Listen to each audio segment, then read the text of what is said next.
बहकी की रिवायत है, रसूलुल्लाह सल्लल्लाहु अलैहि वसल्लम ने इरशाद फरमाया, ए लोगो, तुम पर एक अज़मत और बरकत वाला महीना साया फ़गन हो रहा है और इस मुबारक महीने की एक रात यानी शब कदर 1000 महीनों से बेहतर है।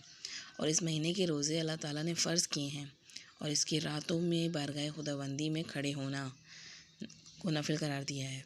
तो जो शख्स इस महीने में अल्लाह की रज़ा और उसकी कुर्ब हासिल करने के लिए कोई भी नेकी का काम करेगा तो उसे दूसरे दिनों के फ़र्ज़ के बराबर उसका सवाब मिलेगा। और इस महीने में फ़र्ज़ अदा करने का सवाब दूसरे ज़माने के 70 फ़र्ज़ों के बराबर होगा। ये सब्र का महीना है और सब्र का बदला जन्नत है। ये हमदर्दी और गमख्वारी का महीना है। तो अब हम इस महीने की आगाज़ करने वाले हैं। अल्लाह ताला हमें आफ़ियत के साथ इस महीने में दाखिल फ़रमाए और इसकी रहमतें और बरकतें समेटने वाला बनाए। तो इसके लिए रमज़ान की तैयारी में कुछ बातों को ख़ास तौर पर नोट करिए कि रमज़ान में दाखिल होने से पहले अपनी नीयत खालिस करें। जो भी नेक अमल करने वाले हैं वो अल्लाह की रज़ा के लिए कर रहे हैं, क्योंकि देखें दिल के अंदर नबी के वसल्लम फरमाया ना, जिस्म में एक लोथड़ा हैगा, अगर वो सही हो जाए तो पूरा जिस्म सही हो जाता है और अगर वो ख़राब हो जाए तो पूरा जिस्म ख़राब हो जाता है, और वो है दिल। तो अपने दिल को सबसे पहले हमें क्या करना हैगा, उसकी सफाई भी करनी है। कि रमज़ान में अब हमें दौड़ना हैगा नेकियों में। तो जब देखें किसी रेस में हिस्सा लेते हैंगे तो फिर क्या होता हैगा, उसमें कोई बोझ उठाकर थोड़ी भागते हैंगे। तो अपने ऊपर से गुनाहों का बोझ हटाना है।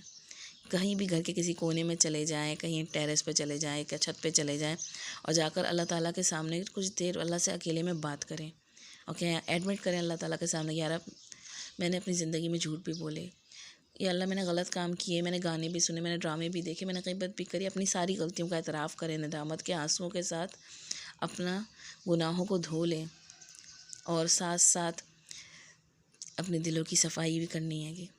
कि यकीन जाने से जब सफाई हम घर में कर लेते हैं ना, तो फिर क्या होता है, फिर हम थोड़े से खुद भी स्ट्रिक्ट हो जाते हैं, नहीं नहीं अब देखो अब यहाँ फैलावा नहीं करना, मैंने सफाई करी है।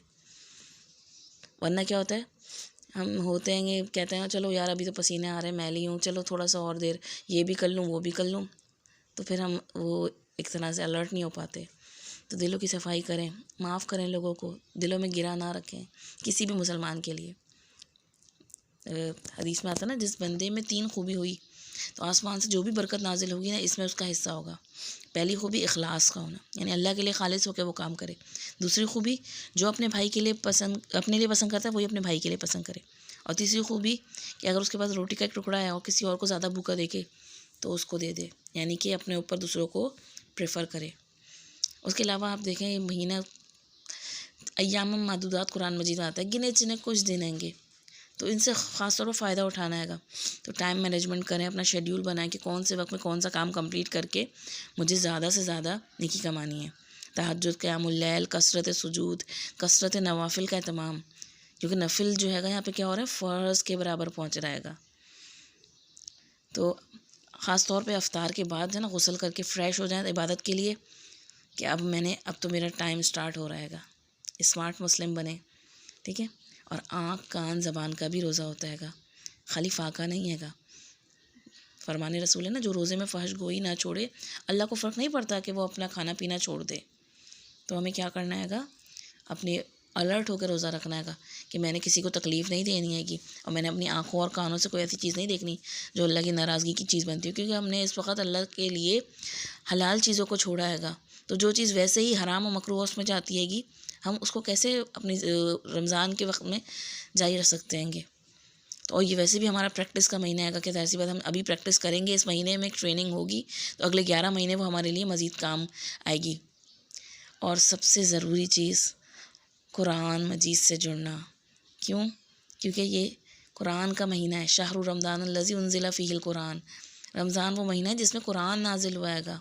तो कुरान मजीद की नुज़ूल की वजह से रमज़ान को इतनी अहमियत हासिल हुई है, क्योंकि ये महीना रमज़ान का जो है वो हुर्मत वाले महीनों में नहीं आता।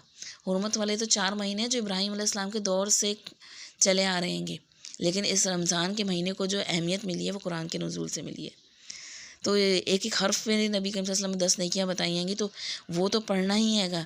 लेकिन असल चीज़ क्या है, नबी करीम सल्लल्लाहु अलैहि वसल्लम इस रमज़ान के महीने में जिब्रील अमीन अलैहिस्सलाम के ज़रिए कुरान का दौरा किया करते थे। तो कुरान को समझना हैगा, कुरान को समझने के लिए वक्त निकालना हैगा, इस पर गौर व फिक्र करना हैगा। इससे क्या होगा, हमारे लिए नेकी के दरवाज़े खुलेंगे और जब दिल से तुम्हारा रब से ताल्लुक़ मज़बूत होगा, और रोज़ा तो रखवाया ही इसीलिए गया है लअल्लकुम तत्तकून, ताकि तुम्हारे अंदर तकवा पैदा हो। और ये किताब जो है मुत्तकीन को हिदायत देती है, ज़ालिकल किताबु ला रैब फ़ीह हुदल लिल मुत्तकीन। तो जब रोज़े की हालत में हमारे अंदर तकवा पैदा होगा, हमारा अंदर से नफ्स कमज़ोर हो जाएगा पूरे दिन के बाद, तो फिर उसके बाद क्या करना है, रात में तरावीह जो पढ़ें तो उसके अंदर कुरान को लिसनिंग करनी है और उसके अलावा कुरान को समझना है, दौरा कुरान के, कि अपनी ज़बान में उसको समझें कि अल्लाह ताला उसमें क्या मैसेज दे रहा है।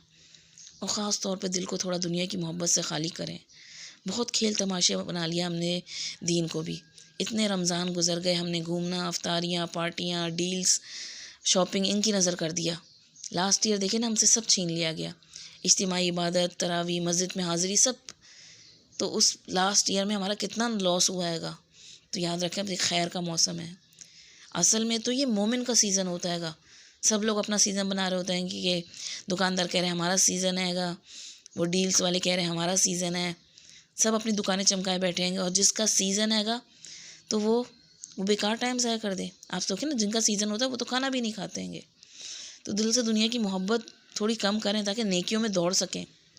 रब से कहें, या रब मैं तेरी बंदी हूँ, मुझे अपने कामों में लगा ले, मुझसे नेकी करा ले, या अल्लाह मुझसे राज़ी हो जाए, ऐसे काम करा ले। अब वक्त ज़ाया ना करें, सोते ना रहें, जो सोया उसने खो दिया।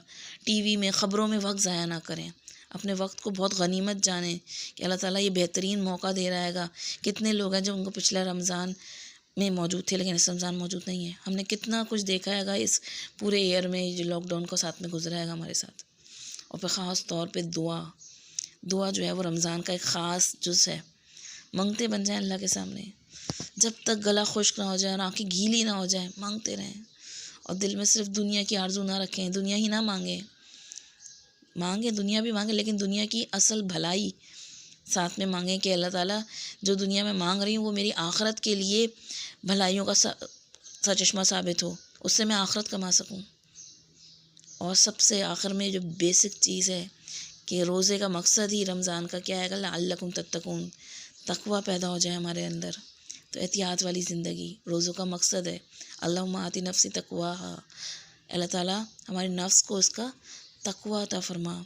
ऐसी इबादत ले मुझसे कि मेरे अंदर तकवा पैदा हो जाए, मैं एहतियात वाली ज़िंदगी गुजार